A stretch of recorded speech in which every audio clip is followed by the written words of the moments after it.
வணக்கம். இன்னைக்கு நாம பார்க்க போற விஷயம் உண்மையிலே ரொம்ப சுவாரஸ்யமானது. ஒரு கவிஞன் தன்னுடைய சொந்த வாழ்க்கையோட வீழ்ச்சிகளையும் ஒரு மாபெரும் ஆன்மீக தேடலையும் பயன்படுத்தி உலகெங்கும் இருக்கிற தமிழர்களுக்கான வெகுஜன தொடர்பாடலை எப்படி அப்படியே தலகீழா மாத்தி போட்டாரு அப்படிங்கறத தான் இன்னைக்கு நம்ம ரொம்ப ஆழமா அலச போறோம். ஒரு சாதாரண மனிதன் தன்னுடைய எழுத்துக்களால மட்டுமே எப்படி ஒரு கவியரசு ஆனாருங்கிற அந்த பயணம் இருக்கே, அது ஒரு அபாரமான கதை. முதல்லயே இந்த அதிர்ச்சியூட்டும் வரிய கொஞ்சம் பாருங்களேன். அதாவது, நான் இப்படிதான் வாழ்ந்தேன் அப்படின்னு தன்னை பத்தி சொல்லும்போது ஒருத்தர் இப்படி வெளிப்படையா சொல்றாரு. இதிலிருந்து ஒன்னு தெளிவா புரியுது. நாம இங்க ஒரு தப்பில்லாத, குறைகளே இல்லாத ஒரு முனிவரை பத்தி பேச போறதில்ல. மாறாக, ஏகப்பட்ட முரண்பாடுகள் நிறைஞ்ச ஆனா அப்பாரமான ஒரு ஆளுமையை பத்தி தான் பார்க்க போறோம். நம்ம கதையில இந்த வனவாசம் அல்லது காடு அப்படிங்கிற உருவகம்தான் நமக்கு ஒரு வழிகாட்டியா இருக்க போகுது. இதிகாசங்கள்ல வர மாதிரி ஒரு மனிதன் தனக்கான உண்மையான தேடலை கண்டுபிடிக்க எந்த அளவுக்கு ஒரு இருண்ட தார்மீக வனத்தை கடந்து வர வேண்டியிருந்தது அப்படிங்கறத தான் இது குறிக்குது. சரி, முதல்ல அவருடைய அந்த கவியரசு அப்படிங்கிற தொடக்கத்துக்கே போவோம். செட்டிநாட்டுல இருக்கிற சிறுகுடல்பட்டியில முத்தையா அப்படிங்கிற பேரோட பிறந்த இவரு வெறும் 8ஆம் கிளாஸோட படிப்பை நிறுத்தின ஒரு டிராப் அவுட். ஆனா பகவான் கிருஷ்ணனின் சேவகன் அப்படிங்கிற அர்த்தத்துல தனக்குத்தானே கண்ணதாசன் அப்படின்னு ஒரு பேரை வச்சுக்கிறாரு. அந்த பேர் தான் பின்னாடி 20ஆம் நூற்றாண்டோட மாபெரும் கவியரசாக முடிசூட்டப்பட்டுச்சு. ஆனா அந்த ஆன்மீக தெளிவு கிடைக்கிறதுக்கு முன்னாடி அவர் ஒரு நீண்ட அரசியல் வனவாசத்தை சந்திக்க வேண்டியிருந்தது. அவருடைய அரசியல் பரிணாமம் ரொம்பவே வித்தியாசமானது. 1949ல திமுகவில் இணைஞ்சு தீவிரமான நாத்திகம், திராவிட சித்தாந்தம்னு இருந்தவரு 1952 கள்ளக்குடி போராட்டத்துக்காக சிறைவாசம்லாம் அனுபவிச்சாரு. ஆனா அங்க இருந்து மெல்ல மெல்ல மாறி 1964ல தன்னுடைய சொந்த கட்சியை இந்திய தேசிய காங்கிரஸோட இணைச்சு ஒரு பரந்த தேசியவாத கட்டமைப்புக்குள்ள எப்படி மாறினாருங்கிறத ரொம்பவே முக்கியமான ஒரு திருப்புமுனை. 1962ல வந்த தன்னோட வனவாசம் சுயச்சரிதையில அவர் செஞ்ச விஷயங்களை எந்த ஒளிவு மறைவும் இல்லாம அப்படியே உலகத்துக்கு போட்டு உடைச்சாரு.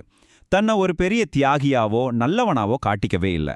முதல் பெரிய சம்பாத்தியத்தை எடுத்துக்கிட்டு விபச்சார விடுதிக்கு போனதிலிருந்து அதீத மது பழக்கம், பணத்தை எக்கச்சக்கமா செலவு செஞ்சதுன்னு தன்னோட தார்மீக வீழ்ச்சிகளை ரொம்ப நேர்மையா பதிவு செஞ்சாரு.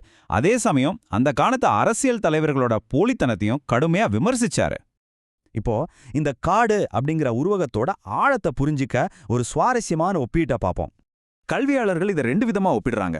கண்ணதாசனோட வனவாசம் ஒரு அரசியல் மற்றும் தார்மீக வனவாசம்னா, பந்தோபாத்தியாயாவோட வனவாசி ஒரு நிஜமான காட்டுல நடக்கிற சூழலியல் வனவாசம்.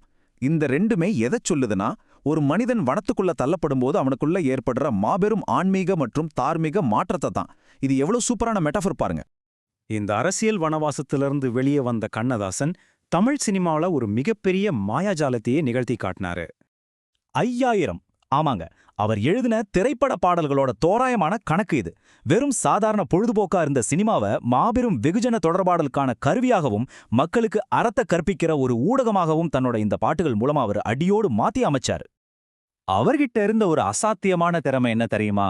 ரொம்ப ஆழமான பண்டைய தமிழ் இலக்கியங்கள், வேதாந்த சித்தாந்தங்களை எல்லாம் சும்மா அசால்ட்டா சாதாரண பாமர மக்களுக்கும் புரியுற மாதிரி எளிய வரிகள்ல கொடுக்கறது தான். அதனாலதான் 60கள்லயும் 70கள்லயும் தமிழ் சினிமா பாட்டுகளுக்கு அவர் ஒரு உச்சபட்ச இலக்கணமாகவே மாறினாரு. அவருடைய பாட்டுகள் வெறும் காதுக்கு இனிமையானது மட்டும் இல்ல, அது ஒவ்வொன்னும் ஒரு மனிதன் எப்படி வாழணும்னு சொல்லிக் கொடுக்கிற தத்துவ பாடங்கள். உதாரணத்துக்கு 1964ல வந்த ஆண்டவன் கட்டளை பாட்டியே எடுத்துக்குவோமே. எழுத படிக்க தெரியாத சாதாரண மக்களுக்கும் சுவாமி விவேகானந்தரோட ஆழமான தத்துவங்களை மிக எளிமையா கொண்டு போய் சேர்த்தாரு. இது ஒரு மாபெரும் தார்மீக வழிகாட்டியா அந்த காலகட்டத்துல செயல்பட்டது.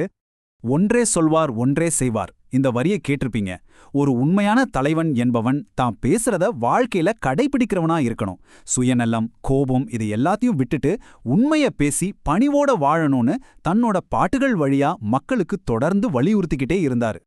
அதே மாதிரி பகவத்கீதையில சொல்ற ஒரு விஷயத்த எவ்வளோ பெர்ஃபெக்ட்டா ஒரு பாட்டுல கொண்டு வந்தாரு பாருங்க.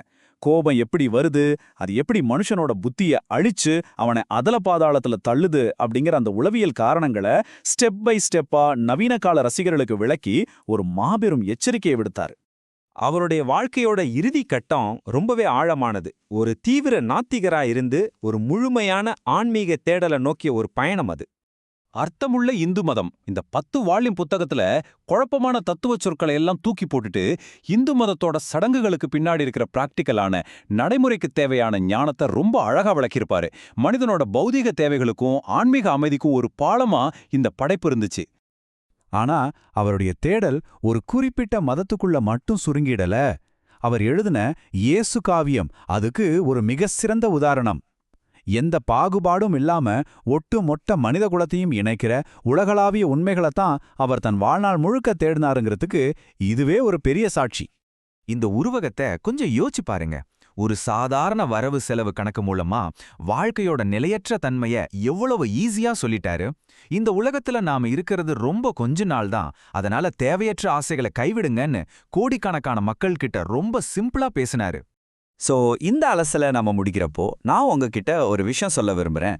ஒரு ஈருண்ட வனத்திலிருந்து தொடங்கி மாபெரும் ஆன்மீக ஞானத்தை அடைஞ்ச கண்ணதாசனோட இந்த நம்ப முடியாத பயணத்தை ஒரு நிமிஷம் நினைச்சு பாருங்க. இப்போ உங்களுக்கான கேள்வி இதுதான். இந்த கவனச்சிதறல்கள் நிறைந்த நவீன வாழ்க்கையில உங்களுக்கான உண்மையை கண்டறிய நீங்க எந்தெந்த வனங்களை கடக்க வேண்டியிருக்கு? கொஞ்சம் யோசிச்சு பாருங்க. மீண்டும் ஒரு சுவாரஸ்யமான தேடலோடு சந்திப்போம்.